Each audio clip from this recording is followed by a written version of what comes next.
आजकल एक चीजें आपको देखने को मिल रही होंगी और वो चीजें हिंदू टेम्पल से जुड़ा हुआ है।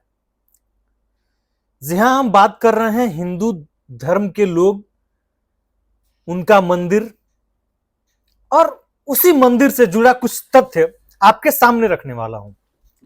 बहुत दिनों से मैं नोटिस कर रहा था और वह बहुत दिनों से मैं आपसे ये बताना चाह रहा था, पूछना चाह रहा था कि क्या ये चीजें सही हैं।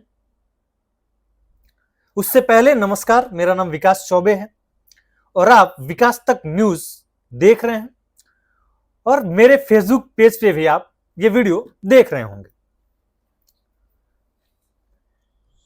हिंदू धर्म के मंदिरों में आजकल एक ट्रेंड चल रहा है। वो ट्रेंड ये है वीवीआईपी लाइन लगाना।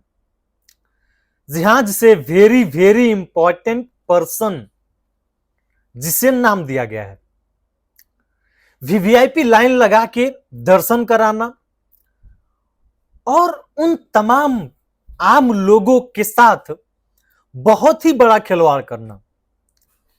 क्योंकि अभी बहुत ही बड़ा भव्य मंदिर बना है, राम मंदिर अयोध्या में। कुछ रिपोर्ट्स की माने तो उसके लिए भी ये यूज की जा रही है और ऐसे तमाम बहुत बड़े बड़े शिवालयों पे भी ये यूज की जाती हैं। वीवीआईपीओ का लाइन अलग होता है जिनमें आप पैसा देकर के जा सकते हैं। आप एक्स्ट्रा पैसा खर्च कीजिए, प्रभु का दर्शन तुरंत पा लीजिए। वैसे ही ठीक कुछ रिपोर्ट्स की माने तो राम मंदिर के लिए भी लागू की गई हैं, जिसमें आप वीवीआईपी में जाके, वीवीआईपी लाइन में जाकर के राम जी के दर्शन कर सकते हैं, वो भी कुछ पैसे खर्च करके। उन तमाम लोगों का क्या, उन तमाम आम लोगों का क्या जो घंटों लाइन में लगे होते हैं। जहां आप राम मंदिर का भीड़ देखा होगा आपने, शायद नहीं देखे होंगे, तस्वीरें देखिए। ये साफ जाहिर करती हैं कि आम लोग कितना परेशानियों का सामना करना पड़ता है उनको, उसके बाद रामलला की दर्शन होती है।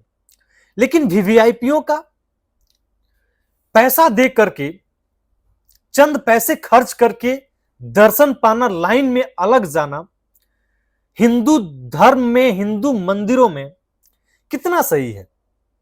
उन तमाम आम लोग जो हैं लगे होते हैं लाइन में, घंटों इंतजार करते हैं। कई चीजें, ये चीजें सोशल साइट्स पे चल रही थी, वीवीआईपीओ का अलग लाइन लगना, अलग पैसा खर्चा करके जाना। तो मैं सोचा अपने दोस्तों से ही पूछ लेता हूं कि कितना सही है वीवीआईपीओ का हिंदू मंदिरों में अलग से जाके पैसा देकर के दर्शन करना। कमेंट में अपनी राय जरूर दीजिएगा।